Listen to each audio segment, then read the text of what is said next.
Are you sick and tired of playing with your friends and one person manages to find 2 pieces of evidence almost straight away, and you're wondering, how do they do that? I'm here with my UV flashlight and my EMF reader and nothing. Today I'm going to help with that. Hello Boastgusters and Mythbusters. Today I'm talking to you about a new kind of meta that I've discovered for Phasmophobia. I'm here not only to explain which evidence is the best and which is the worst, and then actually why that's flipped. Everything going forward I've been working on with the yokai and hantu in mind. I've been working with that. However, it actually does apply even before that. So I like to imagine Phasmophobia. I like to think of it as if I am actually an employee with this guy and I'm trying to think of the most efficient thing. I'm like imagining that the world is like real. This is what I do. I overthink things. It's kind of my MO. And I was looking through the evidence because I felt in my heart that there would be a pattern, but I don't think that pattern was actually real. I think that was the kind of thing of when you flip a coin 3 times and every single time it's heads, you think, okay, it has to be tails next time. But the fact of the matter is it's still 50-50. It does not matter.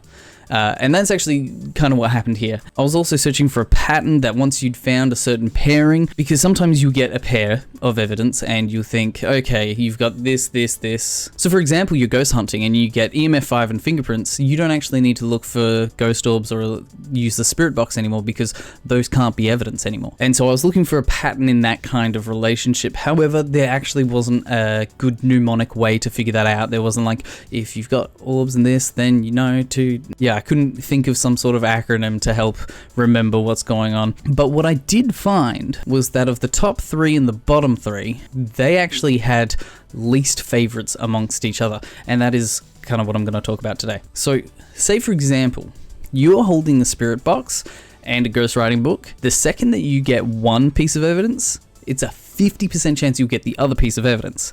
That's crazy to me. And that's the same with all the top dogs. So if you get ghost orbs, there's a 50% chance of ghost writing or 50% chance of spirit box. The top 3 are crazy. And here's a little pattern that I made up, okay? This is crazy. So one piece of evidence, if you have only one piece of evidence, you actually have a possibility of 8 ghosts. Whereas the bottom 3, if you have one piece of evidence, you've got a possibility of 6. And then once you've gotten that down to 2, you've actually got a possibility of 2 ghosts or 4. On the one hand, you're thinking, okay, this is better because that's better odds. When you're starting off, you're like, that's better odds. However, once you get to 2 pieces of evidence, this one's better because you're only dealing with 2 ghosts. So that's actually an easier puzzle to solve. If you've got Banshee, for example, if the ghost teleports, you know what it is. You don't need to figure out the evidence. You should, but you don't need to. Whereas over here, if you're running with 4, it could be anything. So the main strat of this video, the main takeaway, I call the triad.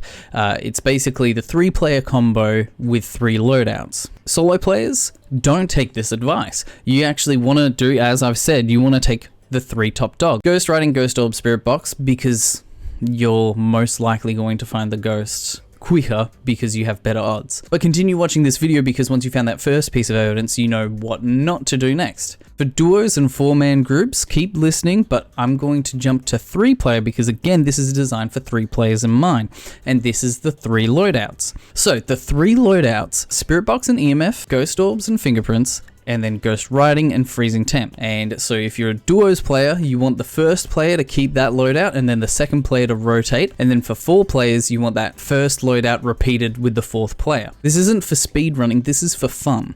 So basically, as I said, they have the least amount of connections. So this goes the same with all the others, but I'm just going to explain for orbs and fingerprints. So Ghost Orbs has 3 connections with freezing temps, EMF 5, has 4 connections with Spirit Box and Ghost Writing, but only has 2 connections with Fingerprints. But Fingerprints only has 2 connections with freezing temperatures, EMF 5, Ghost Orbs, but then has 3 connections with Spirit Box and Ghost Writing. And so that's the connection between the top dogs and the bottom dogs, is that the bottom ones all have 2 connections each with each other. And one of that connection is going to be the same. That one connection is always going to be the teleporting Ghost Banshee and then another ghost. Whereas with the top dogs, they've all got all these connections going around. They're crazy. There's so many connections. So like I said, this is for fun, not for speed running. Because the thing is, if you want to speed run, you want to take those top 3 because they have the highest odds of finding that first piece of evidence. However, again, there's always a chance that they don't, but they still have the highest odds. If you have the spirit box and the ghost writing book in your setup, there's only 2 ghosts that you will not detect evidence for. That's the loadout you want to do. If you're a solo player, you want to have your flashlight and 2 of those. But the trick with these loadouts are that they're actually the opposite connections. But because of the top and bottom disconnections, you actually have the same odds. So for ghost orbs and fingerprints, if you have both of those, there's only 2 ghosts you're missing. My point is that this is for fun. You're going to actually find, between the lot of you, odds are you'll all find 1 evidence each. And I think that's more fun. Other people may disagree, and if that's the case, yeah, you want to run with your player 1 can have the spirit box and the ghost writing book, player 2 can have the ghost orbs and then fingerprints, and then player 3 can be the sad little man with the EMF and the thermometer who can find the ghost easy but can't figure it out. He just can't figure it out. And here is the takeaway for once you do find that evidence, is you want to use the opposite last. So say you're playing with your friends and you're not actually playing with this loadout, but you have watched this video. Now this works with the top dogs, but not the bottom dogs. So say you're playing with friends, boom, you find ghost orbs. Use fingerprints last, because the top dogs, of course, they have a 50% chance of being the evidence.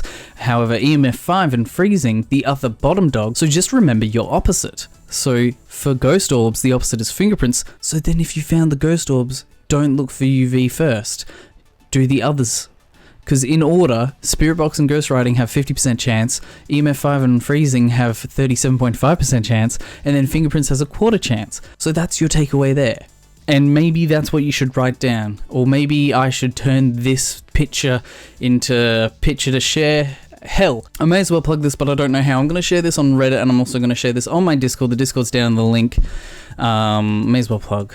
You know, always be plugging. But this is all you need to really remember at the end of the day, is remember the opposite. If you're playing with friends, this is the loadout. As soon as you find one of these top 3 evidence and you haven't found the other, that's what you want to do, okay? So to quickly reiterate, you've got the top 3 and the bottom 3. You want to make sure that you spare the spirit box with the EMF reader, the ghost orbs with the fingerprints, and the ghost writing with the freezing temps, because that way everybody will find evidence easier. If you're not doing this for fun, but you're doing this for speed, for the thrill of it, then you want to probably pair up spirit box with ghost writing or with ghost orbs, one of those. Before I go, I just want to say make sure to come here with all of your myths that you need gusted, because I am both Guster and Mythbusters.